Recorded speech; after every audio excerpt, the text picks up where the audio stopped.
ரொம்ப நாளைக்கு அப்புறமா ஒரு மினி vlog பார்க்கலாமா? அன்னைக்கு வந்து சாட்டர்டே. பெரிய பையனுக்கு ஸ்கூல் இருந்தது. அவனை ஸ்கூலுக்கு அனுப்பிச்சிட்டு காலையிலேயே போயிட்டு வெஜிடபிள்ஸ், மட்டன், சிக்கன் எல்லாமே எடுத்துகிட்டு வந்திருந்தேன். கொஞ்சம் கீரை கிடச்சிருந்தது. சரி அதை அப்படியே டிவி பார்த்துட்டே வந்து எடுத்து வச்சுட்டு இருந்தேன். அன்னைக்கு மார்னிங் பிரேக்ஃபாஸ்ட்டுக்கு வந்து நெஞ்செலும்பு கொஞ்சம் வாங்கிட்டு வந்திருந்தேன். ஸோ சூப் மாதிரி பண்ணிட்டோம் அப்படின்னா தோசை ஊற்றுறதுக்கு நல்லாயிருக்கும் அப்படின்னு சொல்லிட்டு அதை வந்து எடுக்கிறதுக்கு அந்த ஷூட் பண்ணுறதுக்கு மறந்துட்டேன். காலையிலே பார்த்தீங்கன்னா லஞ்சுக்கான ப்ரிப்பரேஷனும் பண்ண ஆரம்பிச்சிட்டேன். கொஞ்சம் வெளியே போக வேண்டியது இருந்தனால அதை முடிச்சிடலாமேன்னு சொல்லிட்டு ரெடி பண்ணிகிட்டு இருந்தேன். சைட்லேயே பார்த்தீங்கன்னா சின்ன பையனும் ஹஸ்பண்டும் எழுந்துட்டாங்க. ஸோ அவங்களுக்கு தோசை ஊற்றி கொடுக்கலாமேன்ட்டு அதுதான் ஊற்றிட்டு இருந்தேன். இந்த சூப்புக்கு வந்து தோசையை கொஞ்சம் நல்லா திடமாக நல்லா கெட்டியாக கொடுத்தோம் அப்படின்னா நல்லாயிருக்கும் அதை ஊற்றி சாப்பிட்றதுக்கு. ஸோ அதையும் சைட் பை சைடு ஊற்றி கொடுத்துட்ருந்தேன்.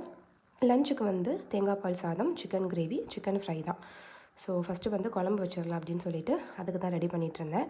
எல்லாமே தாளித்து விட்டாச்சு. இந்த குழம்பு வந்து நான் நிறைய டைம் வந்து போட்டிருக்கேன். ஒரு சைடில் வந்து குழம்பு வச்சுட்டு இன்னொரு சைடில் பார்த்தீங்கன்னா தேங்காய் பால் சாதத்துக்கு அதையுமே தாளித்து விட்டுட்டு தேங்காய் பால் வந்து எடுத்து ஊற்றிட்டு இருந்தேன். இதுக்கு ரைஸ் வந்து நம்ம எப்போ யூஸ் பண்ணுற சாப்பாட்டு அரிசி தான் யூஸ் பண்ணியிருந்தேன். ஆனால் இதுக்கு வந்து ஜீரக சம்பா அரிசியில் பண்ணாலுமே நல்லாயிருக்கும், சூப்பராக இருக்கும். ஸோ ரைஸையுமே ஒரு சைடில் வந்து தம் போட்டுட்டு கையோட பாத்திரம் இருந்தது அதையுமே வாஷ் பண்ணியாச்சு. கொஞ்சம் எக்குமே பாயில் பண்ணுறதுக்காக வச்சுருந்தேன். அதையுமே எடுத்து வச்சுட்டோம் அப்படின்னா நம்ம வேலையெல்லாம் முடிச்சிட்டோம் அப்படின்னா போயிட்டு வந்து சாப்பிட்றதுக்கு கரெக்டாக இருக்கும். எல்லா வேலையும் முடிச்சுட்டு டெக்கத்லான் தான் கிளம்பியிருந்தோம். ஸோ இங்கே எதுக்கு போனேன் அப்படிங்கிறத நான் நாளைக்கு ஷேர் பண்ணுறேன். இப்போ வந்து புதுசாக வந்து நவ இந்தியாவில் ஓப்பன் பண்ணியிருக்காங்க. இதுக்கு முன்னாடி ப்ராட்வே மாலில் இருந்தது. அங்கேருந்து இப்போ இங்கே வந்து ஷிஃப்ட் பண்ணியிருக்காங்க. நல்லா பெருசாக இருந்தது. ஸோ ரயான் இங்கே வந்துட்டான் அப்படின்னா அவன் வந்து ஃபுல்லாக என்கேஜ்டாக தான் இருப்பான். ஸோ இதெல்லாம் முடிச்சுட்டு நேராக வீட்டுக்கு கிளம்பிட்டோம்.